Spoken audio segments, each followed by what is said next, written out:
Welcome to the Abundance Zone, offering you tips and tools for supercharging your ability to attract more of what you desire into your life.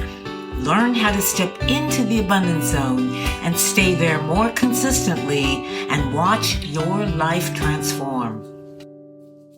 This is Dr. Eve DeLunas. In our last episode, we talked about the role of your frequency or vibration in what you attract into your life. And you must be wondering by this point, okay, what can I change if I want to raise my frequency or vibration so that I can be in the abundance zone more of the time and attract more of what I really want into my life?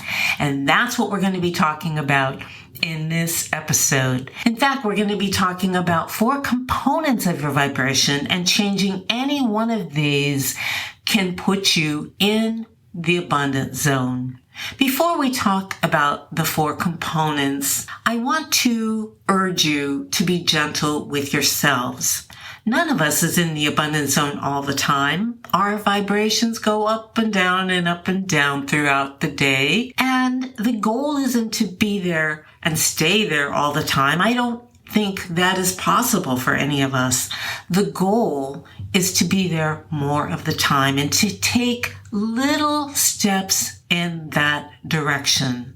Should you determine that there are some things you've been doing or not doing that have been lowering your vibration, wonderful. Celebrate the fact that you have come to this awareness.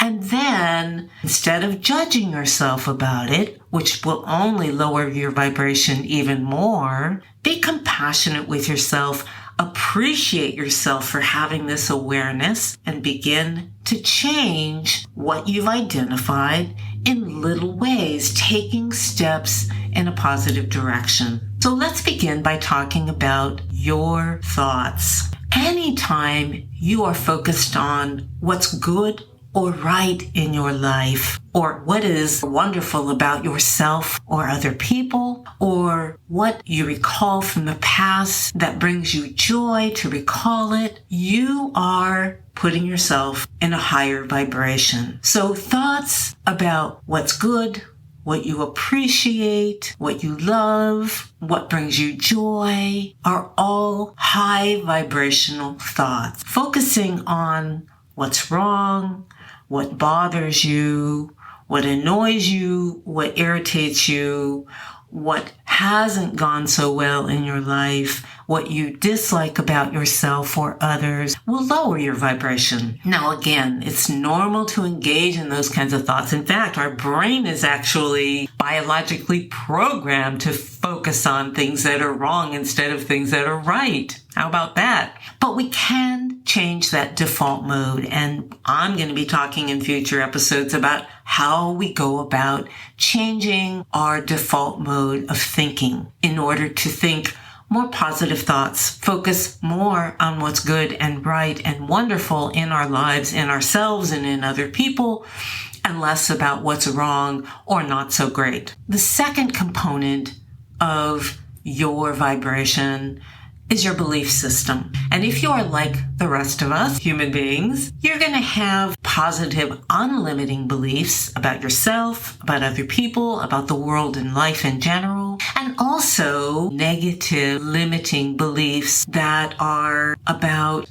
the same topics, about yourself, about other people, about the world and life in general. It's very common for us to have beliefs that we're not good enough in some way, that we're unworthy, that we're not deserving.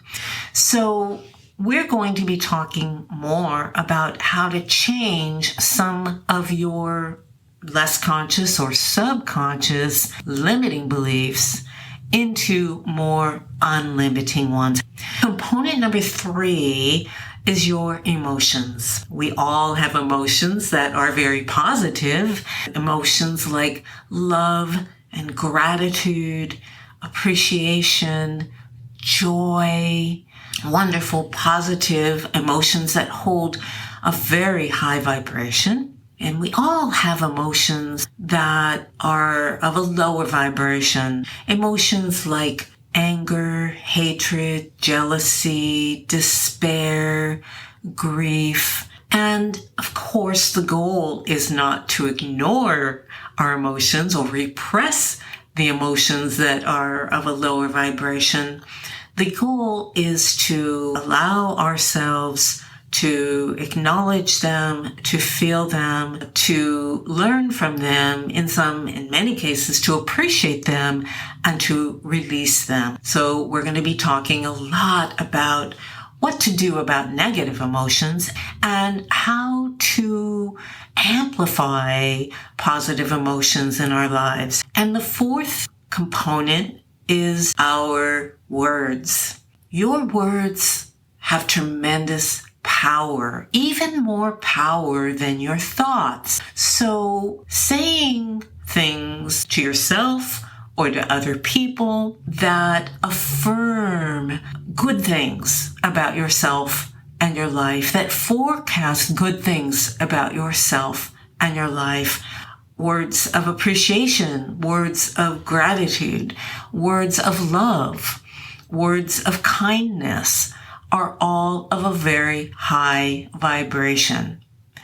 And again, our brains are programmed, automatically, biologically programmed, to focus on the negative and actually to speak the negative as well. So it takes some practice to train ourselves to use our words carefully and to recognize what we are forecasting with our words. Are we forecasting the worst case scenario or the best? Are we focusing with our words on what's wrong with us or on one of our many fine qualities? Are we focusing with our words about what's wrong with someone else or a situation versus focusing on the positive aspect of that same situation? Now, I'm not implying that we should ignore reality, pretend things aren't what they are. But we can put on lenses that help us not just to see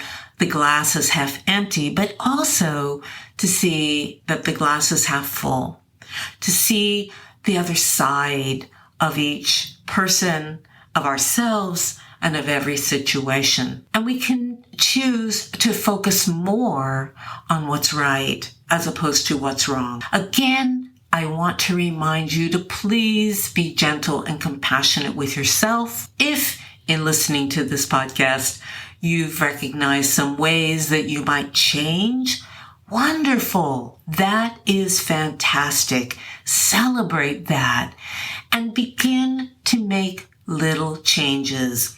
Don't push yourself hard. Don't expect the impossible from yourself. Allow yourself to change slowly, to change one little step at a time, and you will find that over time, your life begins to transform. As you spend more time in the abundance zone, your life will change for the better. That's it for today, and I wish you a wonderful week. Bye.